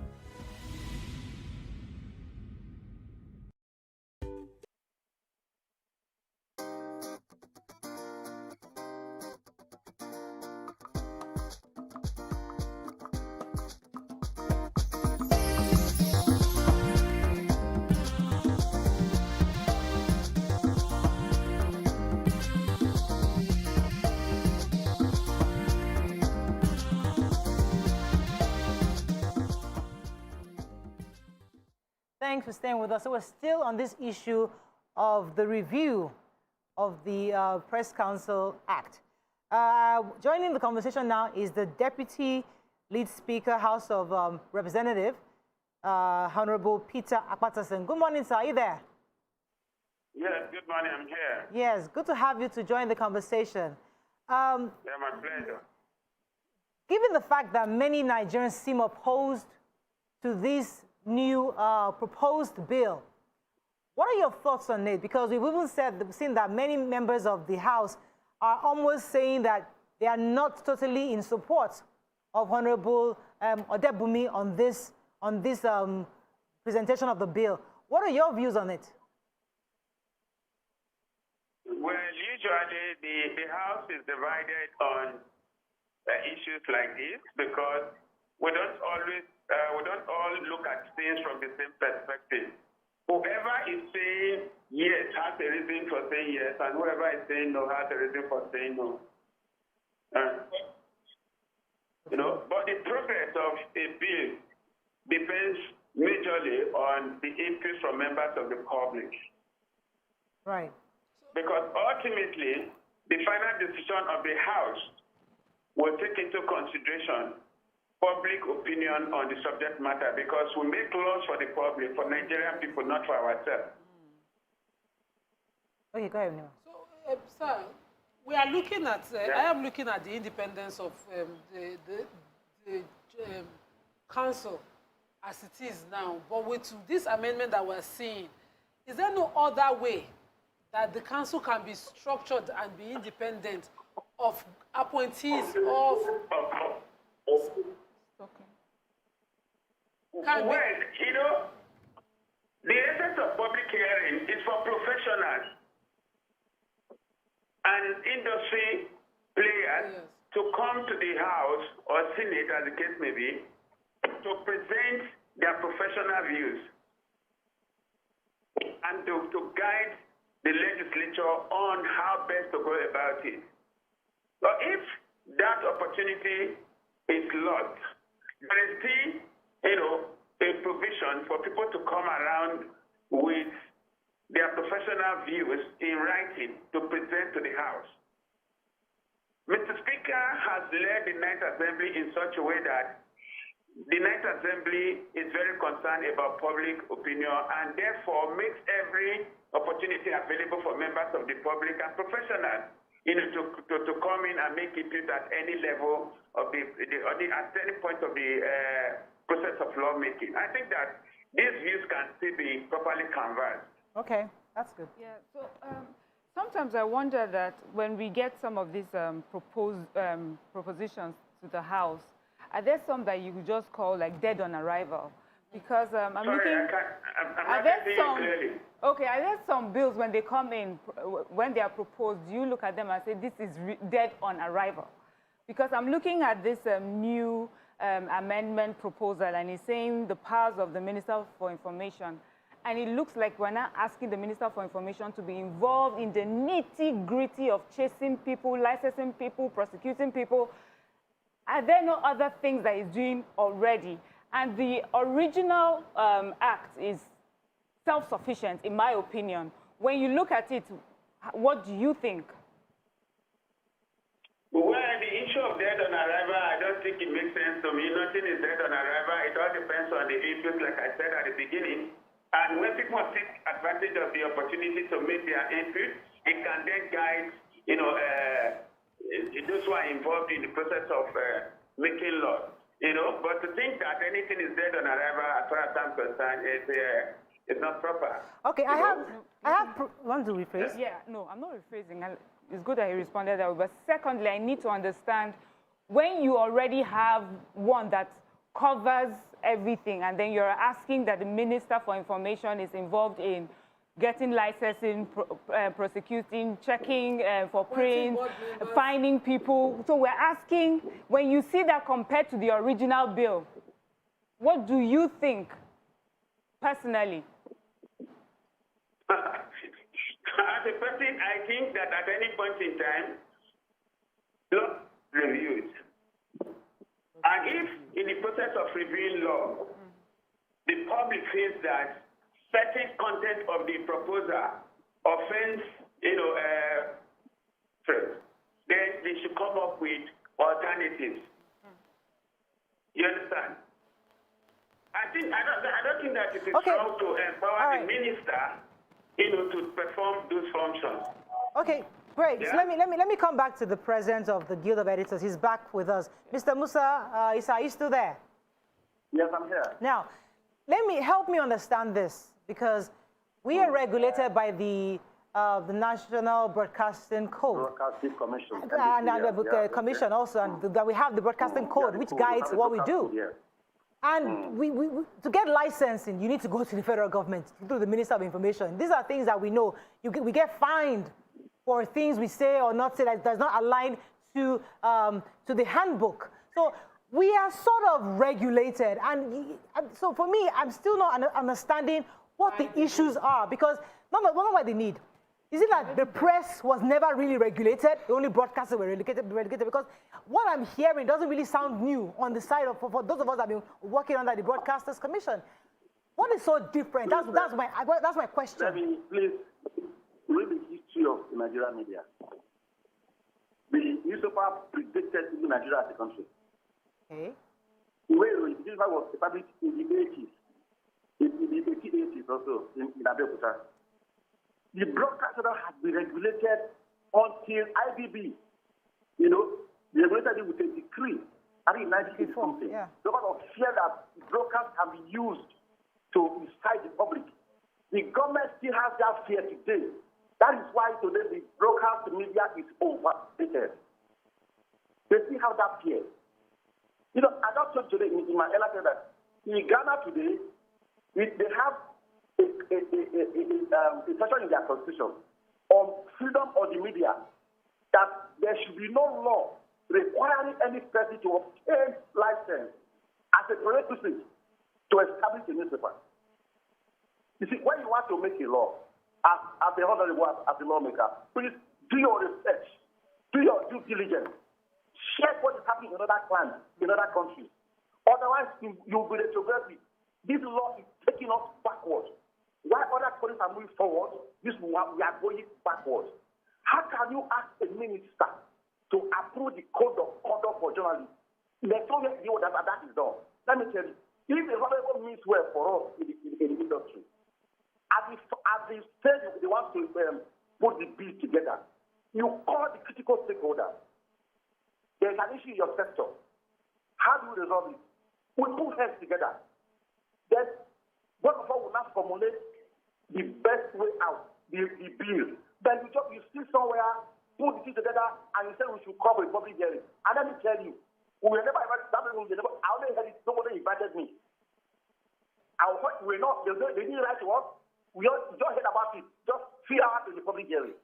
I was not aware. And I asked my colleagues in the NUG and others, they were not aware. But when they are based in Abuja, they just quickly rush to that place to attend. If you mean well, why should that happen? Please ask the honorable, did he write to me? Nobody wrote to me.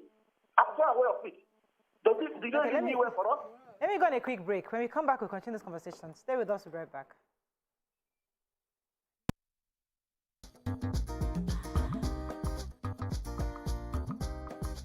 Stay tuned. Your view will be right back. I'm about to write my senior WAEC. I'm trying to do better than what I did in my junior WAEC. When it's time to write an exam that's based off of everything you've learned and you realize that you don't know enough, it's pretty scary. Before you listen, I wasn't studying so effectively. Thanks to my amazing dad. When he found out about you lesson, we decided to just give it a try. So I downloaded the app and I found myself really understanding. I was able to depend on them to teach me, explain stuff to me so I would understand it easier. There is an app that can help you every day, whenever you need it, and it's really good at what it does. U-Lesson for exam champions. Download now on Google Play Store and subscribe. I am Funke Akindele Bello. As a mom, most times we get disturbed or being called for one thing or the other.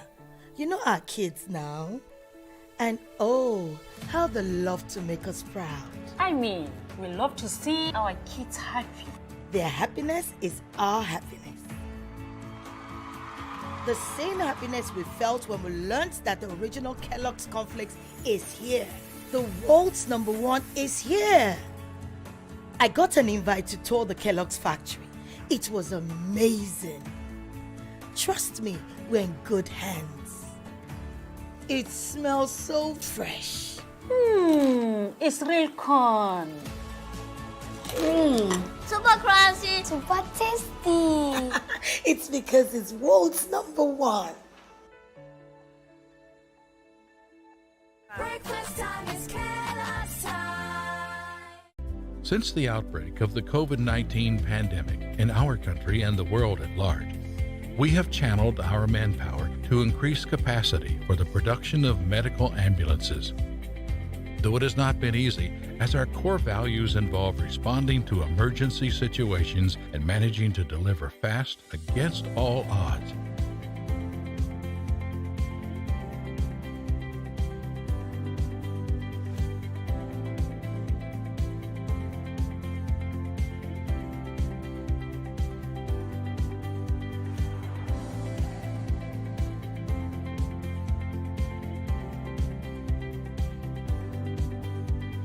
Innocent vehicles will continue to satisfy the automobile needs of our country, both in emergency and normal situations. For country and for God, innocent vehicles drive with pride. Bye. Bye. Don't worry, dear. I'll take care of it.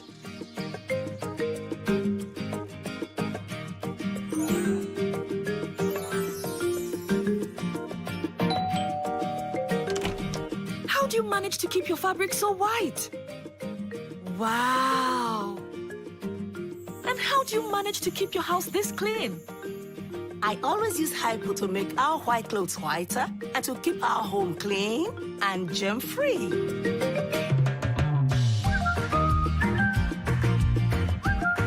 Make your white fabrics whiter and your home free of illness causing viruses and germs with the disinfecting power of Hypo Bleach.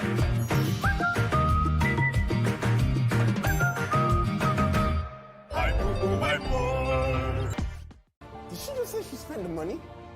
You spent the money? If Trisha was your girlfriend and you can't give her 100,000 naira, what can you yet talk the other one now? Eh? In Nollywood, we know how to give a good shout. Why they go carry us go inside room and say, come on, anything open the inside, Babo? Because if we don't, you just won't get it. Nicholas took care of you. What were you wasting our time then? You had us beg you. I'm sorry. I was just trying to mess around with you. You what? Shouting is fun when it's dramatic.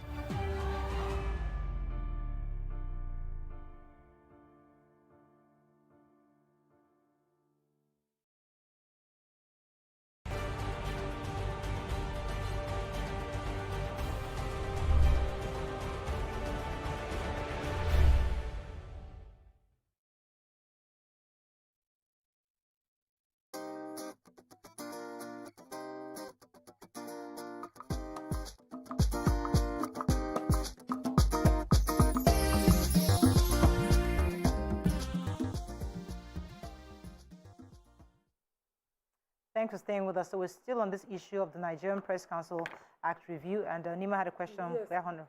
So, just to clarify, is there no way that the bodies that are already existing, as the National Union of... Hello, Mr. Mustafa, are you still there? Yes, I'm still here. Okay, yes, go ahead. So the National Union of Journalists, your body as a body, can't the appointment of the council members be recommended by you for the president to appoint? Because as it is now, what is in that bill is that, his appointment will be based on the recommendation of the Minister for Information. And I find that, something that reeks of independence and control. Okay. There are some bodies that are supposed... Can I go on? Yes, go ahead, please.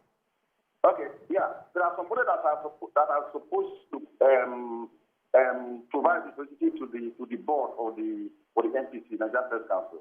The Nigeria Officers is there, the Publishers Association is there, then the NEJ, and some other bodies. And they said the lawyer.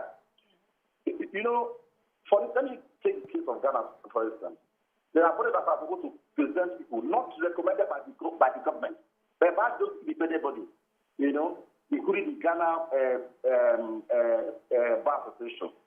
After they have recommended their members to the board members will meet and elect their chairman independently. But in Nigeria, they say the president has to appoint on recommendation of the minister. And you know what happens in this country. Once you are appointed, people feel that you hold allegiance to the president. This is media for God's sake. That's how to do what happens with the NBC. The NBC, the DG, takes orders, directives from the government. Even little infractions in quote, they will impose fines because they feel that you are too hard on the government and all that. And there's a problem. So we don't want that. This is the media. We say we should not go accountable to the people based on the constitution that we have today. Let me get a few more questions. Go ahead, Mara. Okay, sir. So there are a few things that I see that the council may have some objections to, and I'm a bit concerned why, which is you call it the criminalization of the operations of media outfit, where the amendment is saying that whoever sells news, publishes, or prints without documentation will be fined. Why is that a problem? Shouldn't every print house have proper documentation and licensing before they go out before they start printing papers? Secondly, there's also the fake news part. Constantly here we're talking about regulating news, and the government is saying that those who have been found guilty of carrying fake news will be prosecuted as well, will be fined as well. Why is that a problem for the council? Now, Let me start with your license. I just read to you today Article 162 of the Ghana Constitution that has eliminated law requiring newspapers to register. But you may have a company, but you can float the newspapers. There are laws guiding the operation of newspapers all over the world, even in Nigeria. The law of libel, defamation, they are there. If you have that infraction, you go in for it. There are laws already there. We don't have a problem. We don't use existing laws. We are always looking for new ones that we will never implement. Even the issue of fake news, for instance.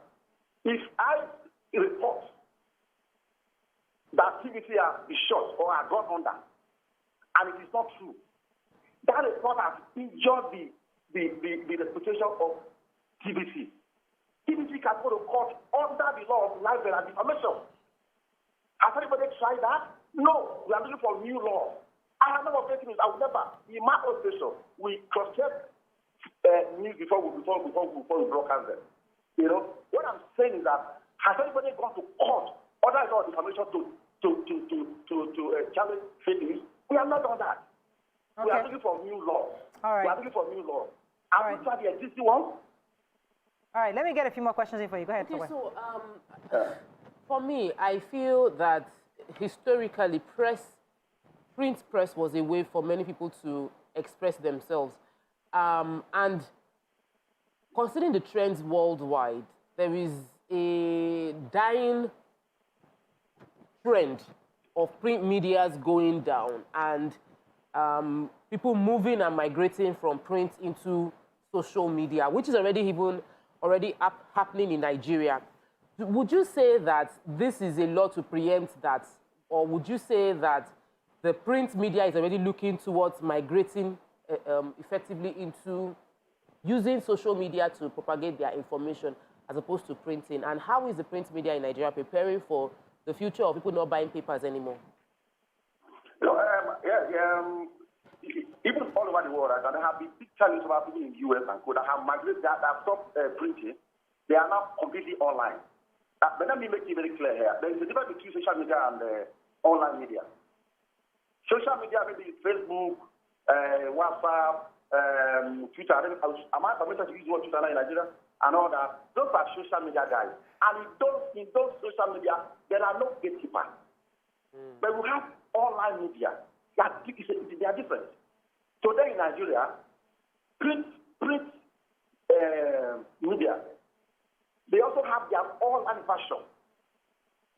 In fact, even TV stations, they have their online version. Everybody has gone online now. We know those ones. They are trained journalists, they are trained editors.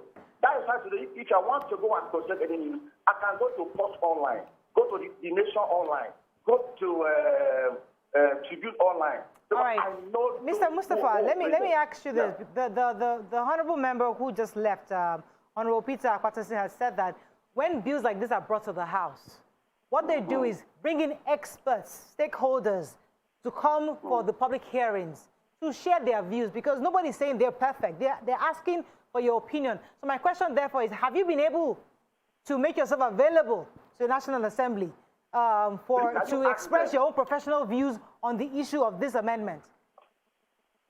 Please ask them. Public hearing, they didn't invite the critical stakeholder. I just heard 3 hours to the public hearing. Nobody invited us. That's why you have a sinister motive. Please confirm for them they didn't write to me as the president of the guild. I didn't get a letter. You got the point. The publisher didn't get a letter. Anyone didn't get a letter. We just heard that in the public hearing. If you mean well for us, write to well, me. Let me ask you a dumb question. Let me ask you a dumb question because I'm in the broadcasting circle and I know that all our NBC code, our NBC code obviously is reviewed by the stakeholders. It took years. The current one we have right now took years of meetings, discussion, evaluation, and eventually they got the approval from the Minister of Information. So I feel that the circle I am in is well regulated. So I find it kind of bizarre why press is throwing tantrums on this issue, because I feel that Yes, we don't want gagging, absolutely. But are you saying that the Minister of Information should not in any way have any responsibility to your own print press circle? Is that what you're saying? First and foremost, to use the word taxons to describe our reaction, I think it's a misnomer. The number two, are you sure that the correct NBC code was the product of the disclosure by the stakeholder?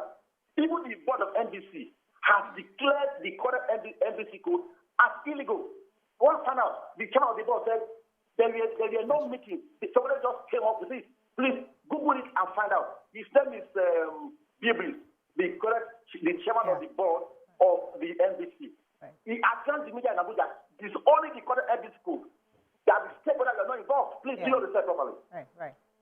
So they want to do the same thing here right now. Even as I speak now, the correct NBC code is illegal because stakeholders are not involved. Okay. All right. So fair. Do the same thing also to the press council bill. So we're not going to rest. We are going to meet on Thursday. The NPO will be meeting in Lagos. I mean, the publishers, the NUG and the bill. We're meeting in Abuja here. In Lagos, to come out with a common position on this matter. We are going to take a look at the entire bill, not just the NPC bill, also the NBC bill, because my membership cuts across both the print, broadcast, and online media. So I'm a broadcaster, from Silver Bay, for instance. So I know what is happening. Okay. So we are going to sit and have an alternative to this bill. We are not afraid of regulation. In other words, our issue is the assuming control of the Ministry of Information over our industry and our freedom of speech and expression. Exactly. That's the real issue. Exactly. Okay. Exactly. All right. So it's something that is worth talking about. All right. Thank you very much, sir. So it was important for us to hear your views on this. Thank you very much for your thoughts. Right. And the advocacy from the press, the complaints from the NBC mirrors the complaints of many Nigerians on the social media bill as well. So I don't think Nigerians are against regulation. We know that there's need for regulation. It is the fear of abuse of power and the fear of our inability to express ourselves, that we are in democracy, but we will not be able to live in democracy. And most of us know people in China. I know someone that lives in China, and it is a case of you can't even say. If you say, you can be arrested, you can be taken into a camp and never seen again. And this thing starts subtle. It starts in a subtle way, and the next thing you realize that you will now see a crime happening, and you are only looking. You are unable to speak up concerning, and we don't want to get to that point. So we're shouting now for me, what I find interesting is that there will be a public hearing on this, and the president of the Nigerian Guild of Editors is unaware and not part of the conversation. So that's what I was talking about, that when you're going to have anything to do with social media, print, freedom of expression, you need to involve the stakeholders. You can't do this by yourselves and expect people to trust the motive. Yeah. What you were saying about the NBC, I do recall that there were several meetings that I attended back a few years ago. We had in Abuja, we had in Enugu, where we discussed this NBC code review, and they told all the stations at the time, send in your recommendations, which we did. We sent in our recommendations at the time. But I think eventually when the code came out, there was that issue of, okay, this is not what we said we wanted, So there's always that distrust of, okay, where is this coming from? So that's why he's saying that even the current code that we are saying is not totally what the stakeholders actually agreed. So there's also an issue of distrust. What are you trying to do exactly? You want to have full control of media, which we're saying is the fourth realm. You cannot control. It's supposed to check. Yeah, it's supposed to check you. It's even to release whatever dependence the old act had put, such that the ministry controls certain areas. Let's further expand and give them. If the judiciary is asking for autonomy today, so everybody should be independent of as much as possible of government. And we should regulate. I just want to say happy birthday to the Minister for Works and Housing. We forgot her now. Action Governor. He's not a governor. He's a minister now. Yes. Okay, we appreciate you, sir. Well done. Okay. He's minister. What else is very everything. He's a friend of the family. Yeah. He's a friend of the show. He's a friend of the house. Friend of the house. Very accommodating and very responsive. Happy birthday. Thank you, sir. Happy birthday.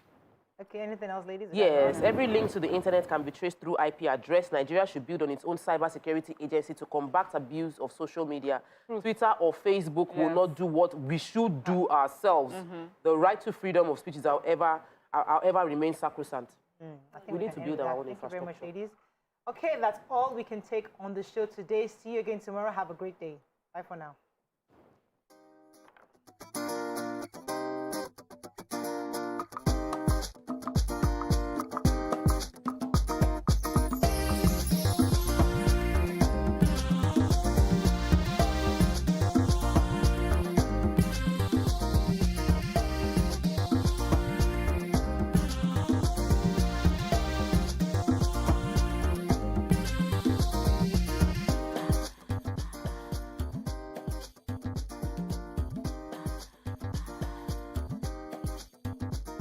The following is a paid presentation by ShopX TV.